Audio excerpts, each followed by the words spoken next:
Alright, hello everyone and welcome back to my Minecraft Feed the Beast series, where we are back out at the Arcology today, as we are going to be once again working in the matter energy research area. Oh god, a skeleton. Oh, still got a few lighting issues I'm working out. And, well yeah, we're going to be back in here today, though, not for the energy to matter stuff, but for the reactors. As you can see in here, I have actually changed it slightly from the previous episode. I had the matter fabricators connected into just that MFSU right there, and from some suggestions from some viewers, I put the matter fabricators directly attached to my nuclear reactor setups, and it has actually been far more efficient. It is producing the UU matter that I need at a quicker rate, though still slowly. And oh god, a creeper. I really need to solve my lighting issues. But yes, I'm quite enjoying having them here. Now, I am still going to keep scrap production over here.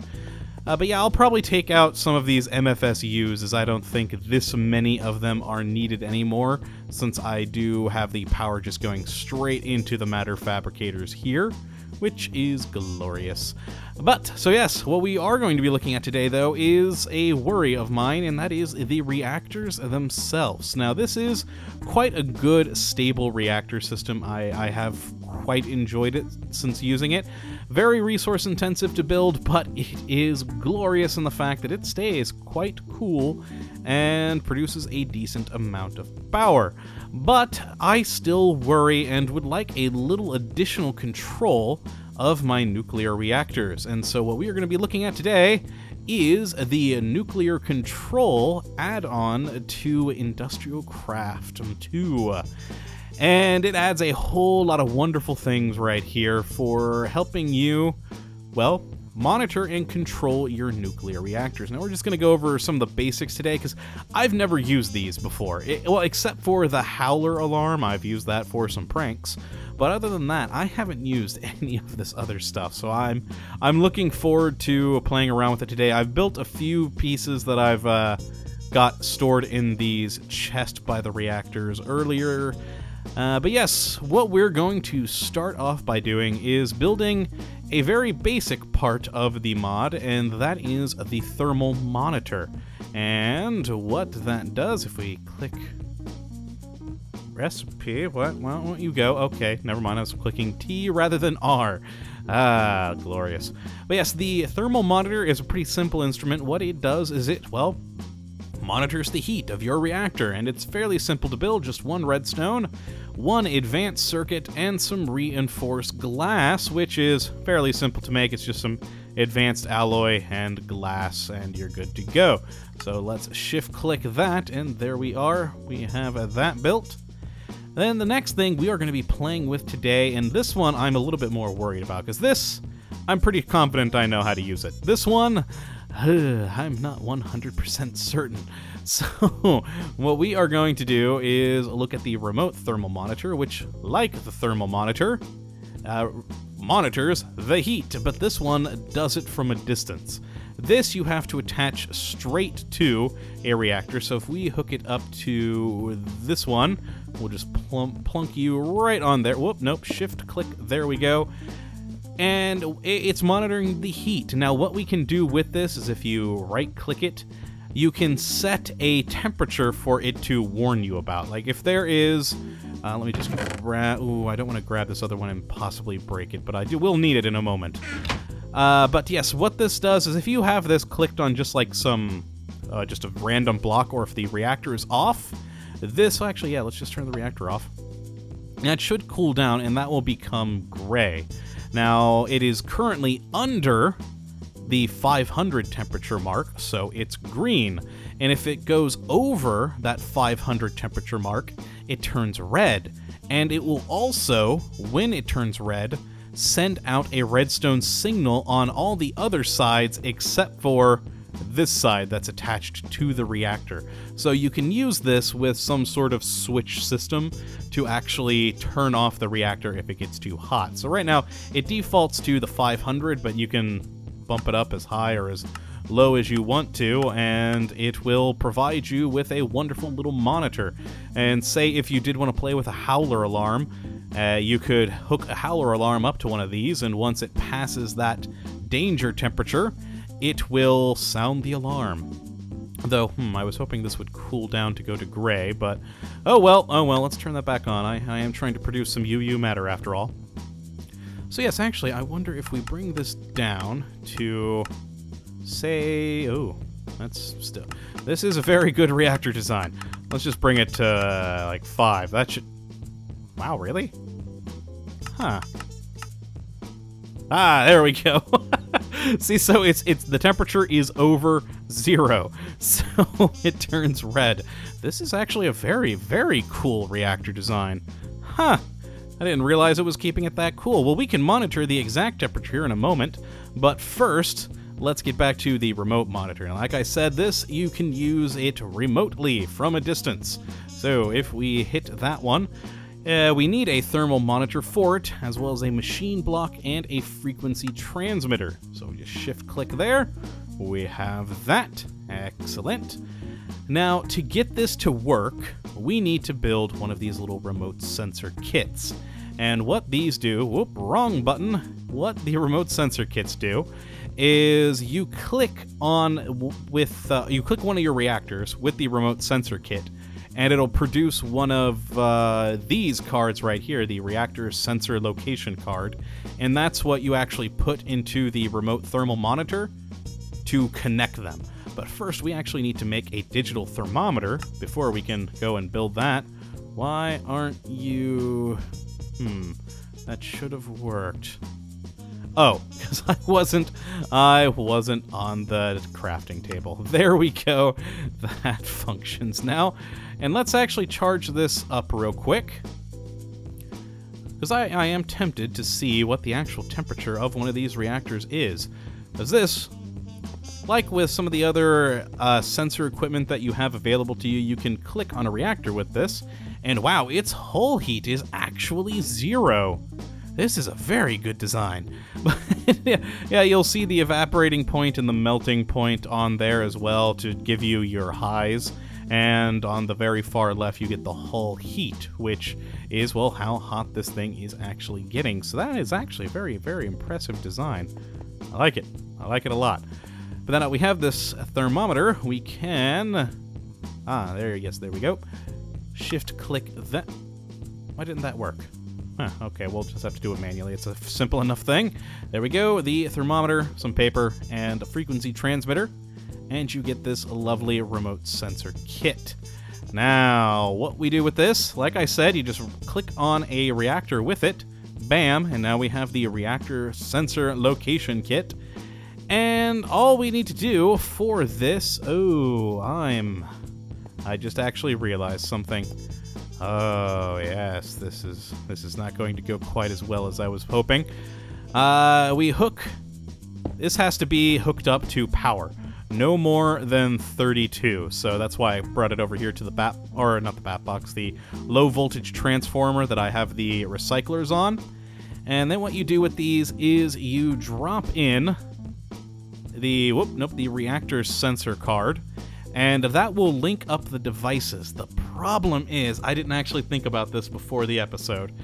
You can only power something up to 8 blocks away. So right now, that is more than 8 blocks. Yes, that's going to be more than 8 blocks. Ooh, I didn't think about that at all. Oh, actually, I have a plan. Let's break that. I have glass fiber cable, and let's bring the power this way. All right, there we go. Horribly inefficient, but it'll work. So let's get this baby pretty close. This should do. I'm glad that it didn't just go completely haywire when I broke it there. And yeah, that should provide us with power now. Or a monitor of said power. There, now you can see it is powered up. And, oh yes, we have to actually bring down the temperature. I should have done that. There we go. That should be red like that one is. Interesting. So I did click on that reactor. It is powered up. Let's power that down. Huh. I'm pretty sure that I did this all right. Interesting. Does it need redstone of any form? Let's click that. Turn it on. No. All right. I may have to do a little cut here and see what I did wrong. So I'm fairly certain that's all I needed to do, but I'm clearly wrong on something here. So, I'm gonna break this lever as I don't need it there. I will be back in a moment after I try and figure this out. See you in a sec. Okay, back, and I actually do think that this is working. It's just because that my reactor is essentially at 0 heat. That is why it is showing gray, because if we take out the reactor sensor card, you see that goes blue. And if we pop that back in, it goes to that gray, which I think is just because it is at 0, it can't actually get any temperature beyond that, or as low as that, because the reactor is coming in at, well, 0. So, yeah. I'm a little tempted to take some of this stuff out of here to try and, you know, make it hotter. But, oh god, that may blow up my place, and I don't like the idea of that. So, I am going to leave it as is, because I do actually believe that this is running. It's just because my reactor setup is, well, 0, which I'm still amazed at with this thing. But nonetheless, perhaps at the end of the video I might take out stuff out of the reactor, maybe. But yes, let's carry on with our original plan for things. The next bit that I wanted to build, and the last bit today that I wanted to do, is the Industrial Information Panel. Pretty easy to build, just an electric circuit, some lime dye, ink sac, redstone, and some glass panes. And what this thing does is it's basically a more complex version of these heat monitor or thermal monitors, and it'll show you a heck of a lot more information. So, yes, if we just bring that back up, click that, and click there, we can just pop this thing. Let's just drop it down right there. Excellent. Now I'm actually going to take this card out of this because it links in with a card just like the others. So if we pop that there, and, oh yes, it needs redstone. This doesn't need to be powered, it just needs a redstone charge to turn it on, and there we go. That is all of our info for this reactor. Its temperature is 0, it is currently on, max heat is 10,000, melting point 8,500, it's currently producing 320 EUs per tick, and it's got about an hour and 42 minutes remaining before it's completely out of the wonderful quad uranium cells that I have in here. And if you actually right-click in this thing, you can turn on and off all of these different options. So if we don't want the melting temperature or the max heat in there, we can turn those off, and they are no longer showing on the display. And so you can just have all the different information you want, and in here you can add these range upgrades, because like with the remote thermal monitor, this only has so much of a range, and you can add in range extenders or range upgrades into these to make it go even further. And my original plan for this was to have these up in my control center upstairs once I build that. For right now, though, I like the idea of, let's just, I've already pre-built a few of these with their, you know, proper reactor parts, or their proper cards for the reactors on hand. Oop, nope, don't want to name it. There we go. So that is the status of this reactor right here. And I've got them for the other two down there. And for right now, just the single block will be fine, because it's a perfectly fine screen for reading, even with the maximum amount of data. But when I move them upstairs into my control center, what you can make are these information panel extenders, which are very, very simple to make, and they allow you to just make this screen even bigger. So you can have it be, 2x1 or 2x2 or whatever you want, however large really you want to make it, and it will display all that information over the bigger screens. Though I must admit, I actually may keep them on just the single screen because that is perfectly legible. No problems reading that whatsoever, and I am going to be controlling a lot of things upstairs in that control room. But yes, for right now, they'll definitely be just these one singular screens. And down the road, we will probably go with more. And at the moment, for while we are in here, I'll be using these wonderful, just little regular thermal monitors to monitor the heat on these. And like I said, either the remote thermal monitor or the regular thermal monitor, you can hook in redstone into these so you can make some sort of automatic shutdown sequence if the reactor gets too hot. Though that's really not a concern of this current design, and now that we have these thermal controllers, we may actually go a bit riskier, because with the automatic shut-off sequences, once it gets too hot, it'll automatically shut off, cool back down to a safe temperature, and automatically get turned back on. Now, I have to figure out how exactly to do the redstone for that, because, well, I'm not too great with redstone, but I'm sure I can figure it out eventually. But yes, that is going to be it for this episode. We are getting ourselves some wonderful nuclear monitoring equipment set up in the Matter Energy Research Laboratory so that we can have just all sorts of wonderfully fun things. So we can have more UU matter without the place blowing up, because that would be bad. So yes, I hope you all have enjoyed this episode, and that you come back for the next, where I'm actually not entirely sure what I'm going to do for the next episode. I'm tempted to actually start working on the control center upstairs, because then I could monitor these reactors remotely, as well as the reactors that we have downstairs in our main reactor center for the arcology. So I might actually start working on the control center. Perhaps not. If you have any other fun ideas that we might be able to go and do, I would love to hear them. But yes, I just hope you come back for the next episode, and until then, thank you for watching, my friends, and as always, have a good one.